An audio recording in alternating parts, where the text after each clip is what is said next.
দেখো মা, কাকে নিয়ে এসেছি। তোমার জন্য বৌমা নিয়ে এসেছি মা। তুই এটা কি করেছিস? আমাকে না জানিয়ে তুই বিয়ে করেছিস? তোর এত বড় সাহস! তাছাড়া এই মেয়েটাকে তুই বিয়ে করতে গেলি কেন? কেন, কি অপরাধ করেছি যে তুমি আমাকে এরকম করে বলছো? ও বড়লোক ঘরের মেয়ে, আমাদের মতো গরিব ঘরের বউ হয়ে এসেছে, সেটা আমাদের ভাগ্য ভালো। সেটাই তো, আমাদের ভাগ্যটাই খারাপ। তোর মোটা বুদ্ধিতে যদি এটা ঢুকতো তাহলে তো হয়েই যেত। মোটা বুদ্ধির কি হলো এতে? আমরা একে অপরকে ভালোবেসে বিয়ে করেছি। আর তাছাড়া বড়লোক ঘরের মেয়ে হলেই কি খারাপ হবে নাকি? দেখো মেয়ে, অত বড় বড় কথা আমি জানি না, তবে শুধু এতটুকু জানি যে আমরা গরিব ঘরের মানুষ, তাই গরিবের মতো চলি। তুমি বড়লোক ঘর থেকে এসে এখানে মানিয়ে নিতে পারবে না আমাদের সংসারে। পরে এটা নিয়ে একটা ঝামেলা হবে, তাই পলাশের উচিত ছিল ভেবে চিন্তে বিয়ে করা। দুজন মানুষ পরস্পরকে পছন্দ করে, এর থেকে বেশি ভাবনা চিন্তার কি আছে মা? তোমাদের এই পুরনো দিনে চিন্তা ভাবনা নিয়ে আমরা চলতে পারবো না, ঠিক আছে?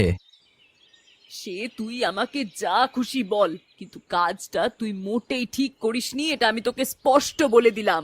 পরে যদি কোনো ঝামেলা হয় সেটা আমাকে বলতে আসিস না, কারণ আমি তোর এই বড়লোক বউয়ের মতো করে নিজেকে মোটেই পরিবর্তন করতে পারবো না। কথাটা কান খুলে শুনে রাখ।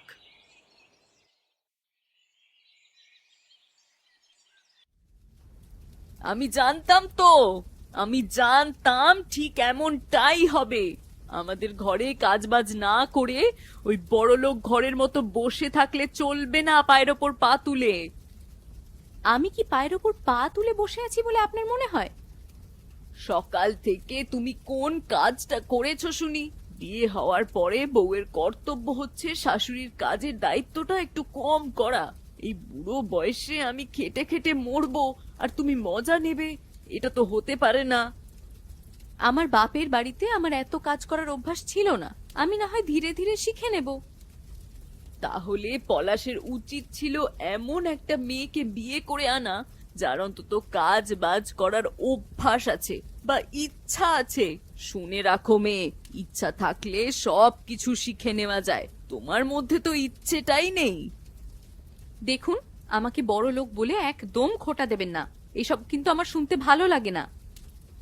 আমিও তোমাকে বলে রাখছি, আমার উচিত কথা মুখের ওপর বলাটাই হলো অভ্যাস।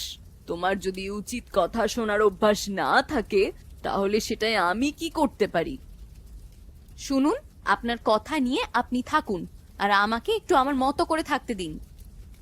যদি নিজের মতোই থাকতে হয় তাহলে শ্বশুর ঘরে এলে কেন? বাপের ঘরেই তো তুমি ভালো ছিলে। আমি তো নিজে আসিনি, আপনার ছেলে আমাকে নিয়ে এসেছে। তাই এই কথাগুলো না আপনার ছেলেকে গিয়ে বলুন। আমাকে আর এরপর থেকে একদম বিরক্ত করবেন না।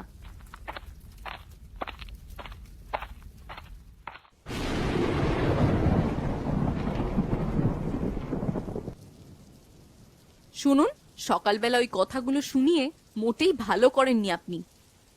এমন ভাবে বলছো যেন তুমি আমাকে মারতে আসবে। আমি ভালো করেছি কি খারাপ করেছি সেটা কি তোমার থেকে শিখতে হবে নাকি? প্রয়োজন হলে সেটাই শিখবেন। যদি সামান্যতম ভদ্রতা জ্ঞান না থাকে তাহলে সেটা শিখে নেওয়া উচিত। আমি তোমার গুরুজন, আর গুরুজনের সাথে কিভাবে কথা বলতে হয় সেই শিক্ষা তোমার বাবা মা তোমাকে দেয়নি? শুনেছি তারা নাকি খুব বড় লোক। শুনুন, আমার বাবা তুলে আর একটাও কথা বলবেন না, আমি বলে দিচ্ছি কিন্তু। তাহলে আমি সত্যি সত্যি ভুলে যাব যে আপনি আমার গুরুজন। তুমি ভুলে গেলেও আমার কিচ্ছু যায় আসে না। এটা আমার বাড়ি, আমার নিয়মে চলে এসেছে এতকাল, আর এর পরেও চলবে। যদি তোমার নিয়ম তোমার মর্জি খাটাতে হয় তাহলে সেটা যখন তোমার বাপের কাছে যাবে তখন খাটাবে। এই বাড়িতে আমি আমার সব কিছু ছেড়ে এসেছি, তাই এখন থেকে এটা আমারও বাড়ি। আর তাছাড়া আপনি কতদিন বেঁচে থাকবেন যে এত বাড়ি বাড়ি করছেন? তুমি কি আমাকে মেরে ফেলতে চাইছো?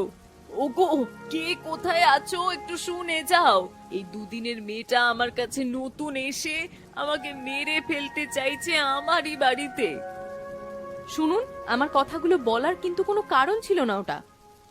তা তুমি যেভাবেই বলো, তুমি আসলে একটা রাক্ষসী মেয়ে, আর তোমাকে কিভাবে শায়েস্তা করতে হয় এটা আমার জানা আছে। তুমিও সাবধানে থেকো। আমি কিন্তু মানুষটা অতটা সোজা নই, এই আমি বলে রাখলাম। কি হলো, তোমাকে এরকম চিন্তিত দেখাচ্ছে কেন? তোমার তো এখন সুখের সময়। ঘরে পলাশ নতুন বৌমা নিয়ে এসেছে। সেটাই তো আমার সব থেকে বড় চিন্তা। আমার চিন্তাটা হচ্ছে পলাশ নতুন বৌমা নিয়ে এসেছে, বড় লোকের ঘরের মেয়ে এসে যেন সাপের 5 পা দেখছে। আর মনে হচ্ছে ঘরের মালিকের জায়গা থেকে তোমাকে সরিয়ে দিতে চাইছে সে। এসে নিজেই মালকিন হয়ে বসার চেষ্টা করছে, আর ওপরওয়ালার কাছে প্রার্থনা করছে আমি যেন তাড়াতাড়ি মরে যাই। ছি ছি ছি ছি, এরকম একজন নোংরা মানসিকতার মেয়েকে বিয়ে করে এনেছে পলাশ। আমি হলে তো ঘর থেকে বের করে দিতাম বেটা। যত যাই হোক, ঘরের বৌমা, তাই সবটা মেনে নিচ্ছি মুখ বুঝে। তবে একদিন হয়তো ওই শাকচুন্নি আমাকে গলা টিপে মারবে। সেটাই তো সম্ভব। তোমার কথা শুনে তো তাই মনে হচ্ছে। আজকাল যা সব হচ্ছে তাতে একজন বৌমা তার শাশুড়িকে যে খুন করবে, এটা তো খুবই স্বাভাবিক ব্যাপার। তাহলে কি উপায়? ওই মেয়ে ছেলেটাকে ভয়ানক অত্যাচার করো, আর যখন অত্যাচার সহ্য করতে পারবে না তখন ঘাড় ধাক্কা দিয়ে বাড়ি থেকে বের করে দাও। তখন ঠিক বুঝবে কত ধানে কত চাল। এখন ঘরের মজাতে আছে তো, তাই বুঝতে পারছে না।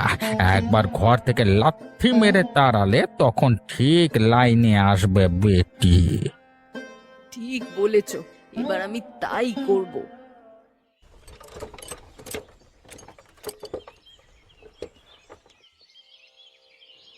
অবিনাশ বাবু, আপনার কাছে একটা বিশেষ প্রয়োজনে এসেছি আমি। কি হয়েছে বুড়িমা, তোমার আবার কিসের প্রয়োজন? আপনি হয়তো শুনেছেন আমার ছেলে পলাশ নতুন বিয়ে করে এনেছে বড়লোক ঘরের একটা মেয়েকে। তাহলে তো তোমার খুশি হওয়ার কথা। তোমার মতো সুখী মানুষ আর দুনিয়াতে দুটো থাকবার কথা নয়। ভাঙা ঘরে থেকে যে তুমি চাঁদ ছুঁতে পেরেছো, এটা তোমার সৌভাগ্য। চাঁদ কি আর ছুঁতে পেরেছি, বরং বলা ভালো চাঁদের কলঙ্ক ছুঁয়েছি। কেন, কি হয়েছে খুলে বলো তো আমাকে। ওই বড় লোকের মেয়ে পূজা এখানে এসে আমার ওপর ভয়ানক অত্যাচার শুরু করেছে। আমার কোনো কথা শুনছে না, ঘরের কোনো কাজ বাজ করছে না।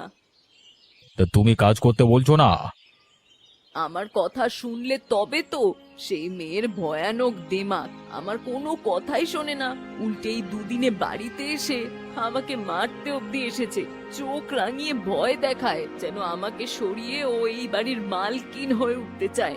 তাই এই বিষয়ে আমি আপনার হস্তক্ষেপ চাইছি। এত বড় সাহস! ঠিক আছে, তোমাকে চিন্তা করতে হবে না। ওদের শাস্তির ব্যবস্থা আমি নিজে করব। ধন্যবাদ অবিনাশ বাবু।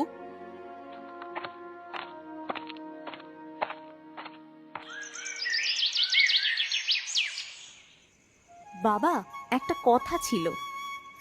কি কথা রে মা, বল। তুমি তো জানোই আমি গ্রামের উন্নয়নের জন্য সব সময় কাজ করি। এতগুলো কাজ করলাম গ্রামে, সেগুলো তো ভালোই চলছে, মানুষের কাজেও দিচ্ছে। এবার নতুন কিছু কাজ করতে চাই, সেই বিষয়ে তুমি আমাকে একটু কিছু বুদ্ধি দেবে?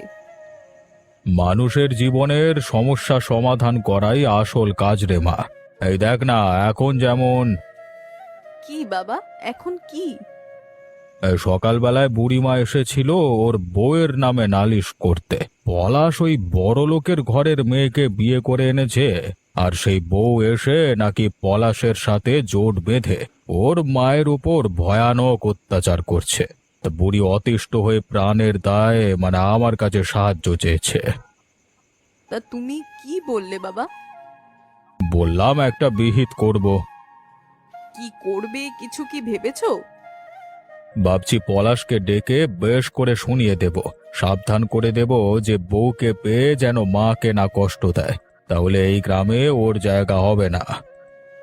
তবে আমার মনে হয় এর পিছনে নিশ্চয়ই অন্য কোনো কারণ আছে। যাই হোক, আমি এ বিষয়ে তদন্ত করে পরে তোমাকে জানাবো। তুমি না হয় তোমার কাজ করো।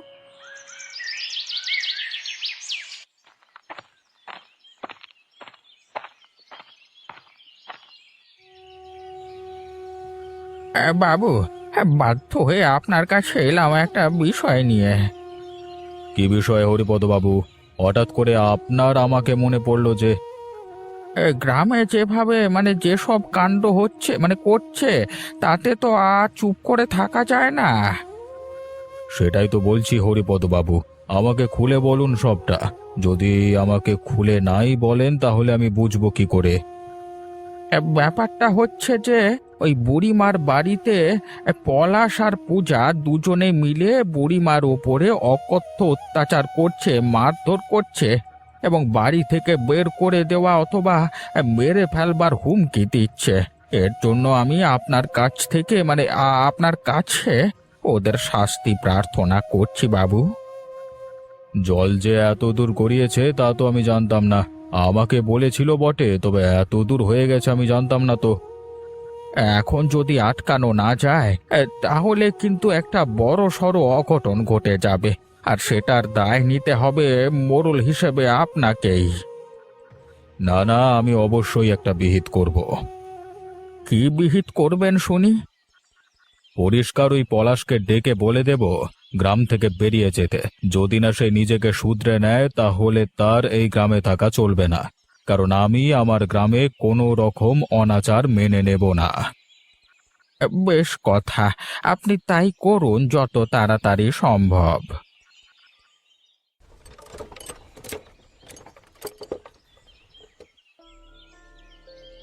কি হয়েছে বাবু, আপনি আমাকে ডেকেছেন? হ্যাঁ ডেকেছি, এক গুরুত্বপূর্ণ বিষয়ের জন্যই ডেকেছি তোমাকে। কি সেই গুরুত্বপূর্ণ বিষয়? তোমার আর এই গ্রামে থাকা হবে না পলাশ। আমি এই কথাটাই তোমাকে স্পষ্ট করে বলে দেওয়ার জন্য ডেকেছি। হঠাৎ কি কি কি এমন হয়ে গেল যে আপনি আমাকে গ্রাম থেকে তাড়াতে চাইছেন? তুই তোর বউকে ভয় পেয়ে নিজের বুড়ি মায়ের উপর যেভাবে অত্যাচার করছিস, তাতে আমি গ্রামের মোড়ল হয়ে সেটা মেনে নিতে পারছি না। তোমার মায়ের অভিযোগ এবং এই গ্রামের আরো অনেক অভিজ্ঞ বয়স্ক মানুষের অভিযোগের ভিত্তিতে আমি তোমাকে এই গ্রাম ছাড়া হওয়ার সিদ্ধান্ত জানাচ্ছি। এটা কি আপনার শেষ কথা? তুমি যদি নিজেকে শুধরে না নাও তাহলে এটাই আমার শেষ কথা, এটা জেনে রাখো। ঠিক আছে, আমিও বুঝে নেব যে আপনি আমাকে গ্রাম থেকে তাড়ান কি করে। তুমি আমাকে নিজের মায়ের মতো অকর্মা ভেবো না। নিজের মায়ের উপর যেভাবে অত্যাচার করছো সেটা তুমি আমার উপরে করতে পারবে না। আমার নাম অবিনাশ, সেটা মনে রেখো। ঠিক আছে, আমাদের আবার দেখা হবে, তখন এই কথাগুলি মনে রাখবেন কিন্তু। হ্যাঁ,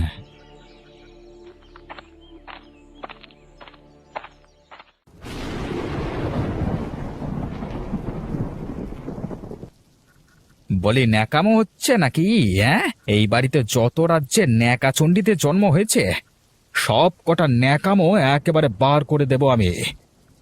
কি হয়েছেটা কি? তুই এরকম চিৎকার করছিস কেন? জানো না তুমি আমার সাথে কি হয়েছে? হ্যাঁ, চিৎকার করতে আমার আনন্দ লাগছে তাই চিৎকার করছি। যে ছেলে এরকম মা পেয়েছে তার তো জীবন এমনিতেই নরক হয়ে উঠেছে। কেন? আমি কি এমন করেছি যে আমার উপর তুই এভাবে চিৎকার করে কথা বলছিস? কি করেছো তুমি? কথাটা বলতে তোমার লজ্জা করছে না?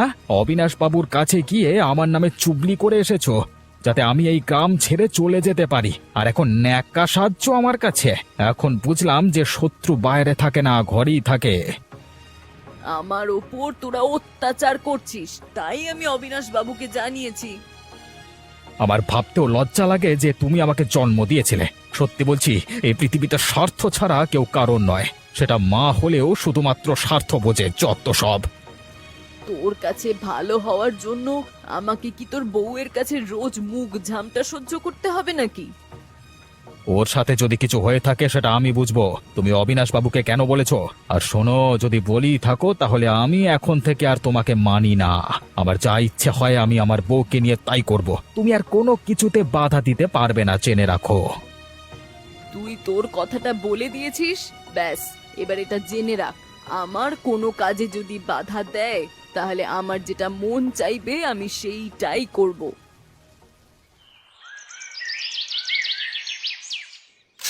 শোনো ভাই, তোমরা মন দিয়ে পুকুরটা খনন করো। দেখো, গ্রামের মানুষের জন্য কিন্তু এই কাজটা হচ্ছে। গ্রামের মানুষ সেটা ব্যবহার করে যেন খুশি হয়।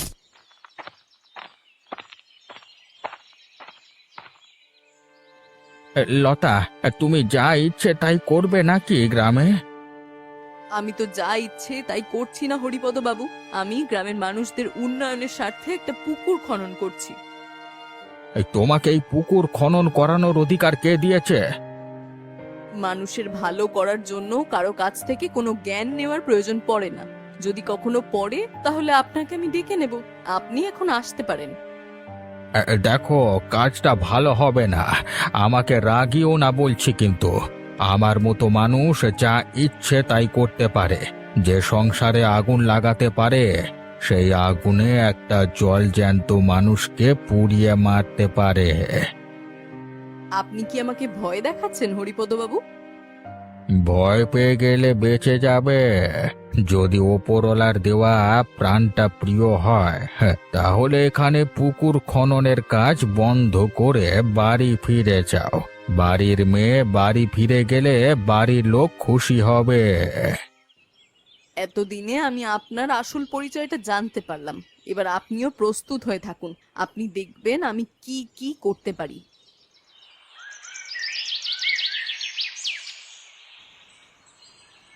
বাবা, আমার তোমার সাথে কিছু কথা ছিল। কি কথা রে মা? আমি তোমাকে বলেছিলাম না যে আমি তোমায় তদন্ত করে সঠিক কথাটা জানাবো। হ্যাঁ, কিছু জানতে পেরেছিস তুই? আজ যখন পুকুর খনন করছিলাম, হরিপদ বাবু এসে আমাকে প্রাণের হুমকি দিয়ে গেছে। বলে গেছে যে আগুনে সে সংসার জ্বালাতে পারে সেই আগুনে সে আমাকেও জ্বালিয়ে মারতে পারে। আর এই গ্রামের সংসার ভেঙেছে তো একমাত্র বুড়িমার। তাহলে তো এখানেই প্রমাণ হয়ে যাচ্ছে যে হরিপদ বাবু নিজেই ওদের সংসার ভাঙার পিছনে দায়ী। তুই কি নিশ্চিত এই ব্যাপারটায়? 100% নিশ্চিত বাবা। ও রাগের মাথায় যে কথাগুলো আমাকে ভুল করে বলে ফেলেছে সেই কথাগুলো আসলেই সত্যি। ওর মনের কথা ওর মুখ দিয়ে বেরিয়ে এসেছে ভুলবশত। তাহলে তোর শাস্তি প্রয়োজন। আর সেটা প্রয়োজন যত তাড়াতাড়ি সম্ভব। আর তুমি যদি ওকে শাস্তি না দিতে পারো সঠিকভাবে, তাহলে কিন্তু ও গ্রামে কোনো ভালো কাজই হতে দেবে না, সাথে সাথে আমারও ক্ষতি করবে। আমি বেঁচে থাকতে এই দুটোর কোনোটি হতে দেব না। পলাশের সংসার ভাঙার পেছনে যদি ও দায়ী হয়, তাহলে ওর জন্য অপেক্ষা করছে ভয়ানক সাজা। ওকে গ্রাম থেকে তাড়িয়ে দাও বাবা, দূর দূর করে তাড়িয়ে দাও। দুষ্ট গরুর থেকে শূন্য গোয়াল আমার অনেক ভালো, বুঝলি? শুনলাম হরিপদ বাবুর সাথে আজকে নাকি ভয়ানক ঝামেলা হয়েছে। হ্যাঁ, হরিপদবাবু ওই পুকুর খননের ব্যাপারে বাধা দিয়েছে, তাই লতা প্রতিশোধ নেবে বলেছে। আমার মনে হচ্ছে হরিপদ বাবুর কপালে ভয়ানক কষ্ট লেখা আছে। হয়তো ওকে গ্রাম থেকে তাড়িয়ে দেওয়া হবে। আমার কাছে একটা বুদ্ধি আছে ওকে বাঁচানোর জন্য। কি বুদ্ধি শুনি? কাল থেকে যত বেশি করে সম্ভব ওই লতার নামে মিথ্যে কলঙ্ক রটাতে হবে সারা গ্রাম জুড়ে। এমন ভাবে কাজটা করতে হবে যাতে গ্রামের লোক যেন বিশ্বাস করে ফেলে। তাতে সবাই লতার উপরেই আক্রমণ করবে। আর তখন হরিপদ বাবু বেঁচে যাবে, কারণ লতা তখন তো নিজেকে বাঁচাতে চাইবে। বাহ, তোমার তো খুব ভালো বুদ্ধি গো। এমনি এমনি কি আর তোমার বউ হয়েছি? বুদ্ধি না থাকলে কি আর তোমার বউ হতে পারি আমি? বের করছি তোমার বউ হওয়া। ওই শয়তান হরিপদকে বাঁচাতে তোমরা একটা ভালো মেয়েকে ফাঁসানোর পরিকল্পনা করছো। আমি যদি তোমাদের এই মুখোশ টেনে খুলতে না পারি তবে আমারও নাম নয়। তোমরা এবার সাবধান হয়ে যাও, তোমাদের জন্য এবার ভয়ানক কিছু অপেক্ষা করছে। আজ তোমাদের সবাইকে একসাথে ডাকা হয়েছে একটা বিশেষ কারণে। বুড়িমা, তুমি বলে ফেলো সবকিছু। আমি স্পষ্ট করে শুনেছি কাল রাতে আমার ছেলে আর বউ এর কথোপকথন। তারা গোপনে এটাই আলোচনা করছিল যে হরিপদ বাবু আমাদের সংসারটা ভাঙিয়ে ওদের উপকার করেছে। তাই ওরা হরিপদ বাবুকে বাঁচাতে লতার নামে গ্রামে মিথ্যে কলঙ্ক রটাবে। আমি আমার মেয়ে লতার থেকে এবং বুড়িমার থেকে সব বিষয়টা জেনে এই সিদ্ধান্তে এসেছি যে গ্রামের কূটনৈতিক লোক হরিপদ বাবুকে গ্রাম থেকে তাড়িয়ে দেওয়া হবে এবং সেটা এই মুহূর্তে। হরিপদ বাবুকে আদেশ করছি গ্রাম থেকে চলে যেতে। এই হরিপদ বাবু বিষ দিয়ে দিয়ে আমার সংসারটা নষ্ট করেছে একেবারে। ওরা আমার ছেলের বউয়ের নামে আমার কানে বিষ দিয়ে সংসারে অশান্তি লাগিয়েছে। আর সেই কথা হরিপদ বাবু নিজে স্বীকার করেছে সেদিনকে আমার সাথে ঝগড়া করার সময়। আর এমনিও ওই লোকটা গ্রামের ভালো চায় না।